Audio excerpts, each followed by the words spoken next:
Case number 1 is a lesion on the oral mucosa of a 52-year-old male. To start things off, I want to talk briefly about how to approach unknowns cases and describe what you see on a slide.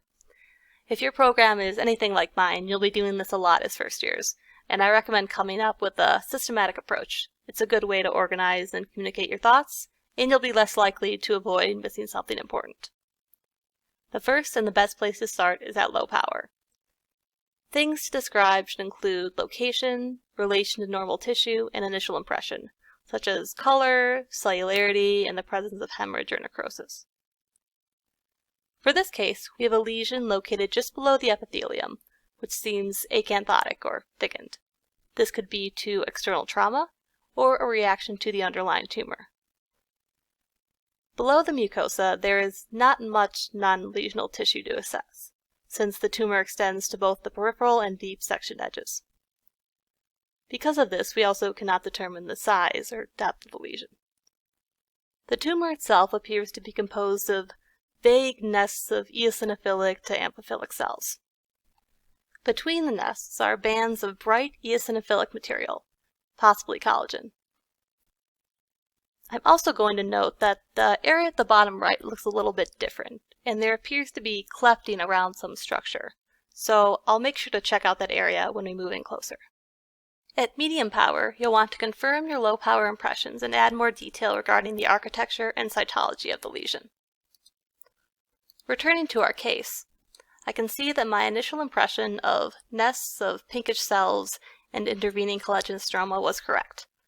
I'll also add that these cells have abundant granular cytoplasm and small round nuclei, and that I also can't really appreciate the borders between the cells.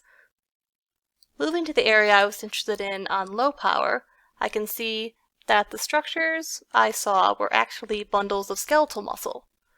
Not only that, but the cells are infiltrating between the skeletal muscle bundles and also around nerves. Finally, at high power, I'll confirm what I saw at medium power and assess the nuclear and cytoplasmic features, including the presence of atypia, mitotic activity, and necrosis. For example, I can see that tumor cells here have abundant, finely granular eosinophilic cytoplasm, and I can also appreciate some larger granules that separate themselves from the smaller granules, almost like a force field or a halo. The nuclei are round to oval with some size variability, but nuclear features are uniform, with vesicular or bubbly chromatin and a central punctate but not prominent nucleolus. Lastly, I don't see any mitotic figures or necrosis. Once you're done describing what you see, the final step is to say what you think the diagnosis is, or give a differential, and discuss any immunohistochemical stains or molecular testing that you would order to confirm your diagnosis. In this case, I would say that I feel pretty confidently that this is a granular cell tumor. As for the differential, there isn't really much else this could be, especially if I knew the patient age and tumor location. But I would order an S100 and or SOX10 to confirm. And what a surprise! This is indeed an example of a granular cell tumor, a largely benign tumor thought to be of Schwannian origin. It can occur in a wide variety of locations, including skin and soft tissue, oral mucosa, and less commonly visceral sites. As the name implies, tumor cells have abundant eosinophilic granular cytoplasm that is PASD positive, so PAS diastase resistant. The large granules are called pustulo-ovoid bodies of Milan, which is definitely something your attending will ask if you come across one of these. By immunohistochemistry, cells are positive for S100, SOX10, MITF, and CD68. Most cases are also positive for nuclear TFE3, inhibin, and calretinin. An important pitfall is that some cases can induce pseudoepitheliomatous hyperplasia in the overlying epithelium, which can mimic squamous cell carcinoma, especially in small superficial biopsies. For example, if you got the very top of the specimen, like right here, you might see the thickened epithelium and the parakeratosis and maybe think this is a squamous lesion, and overlook these unusual cells of the dermis.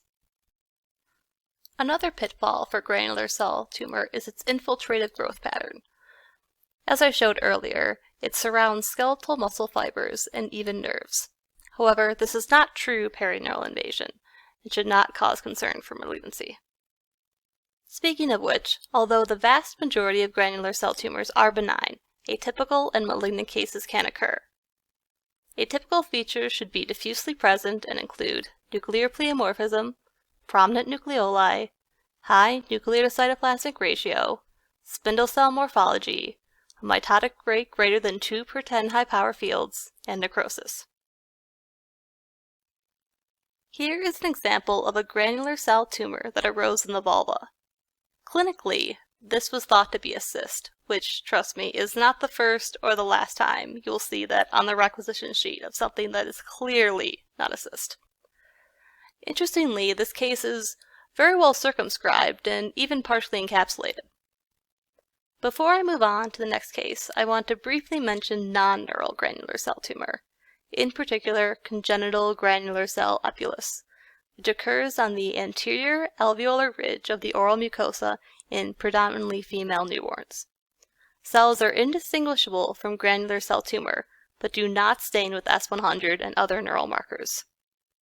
In addition, the overlying mucosa is atrophic, not hyperplastic. These tumors are always benign and often regress by the time the patient is a year old. And that's all I have for now. Please like and subscribe, and for even more educational pathology content, you can follow me on social media, as well as check out my Mega Index, which has links to all my posts and videos.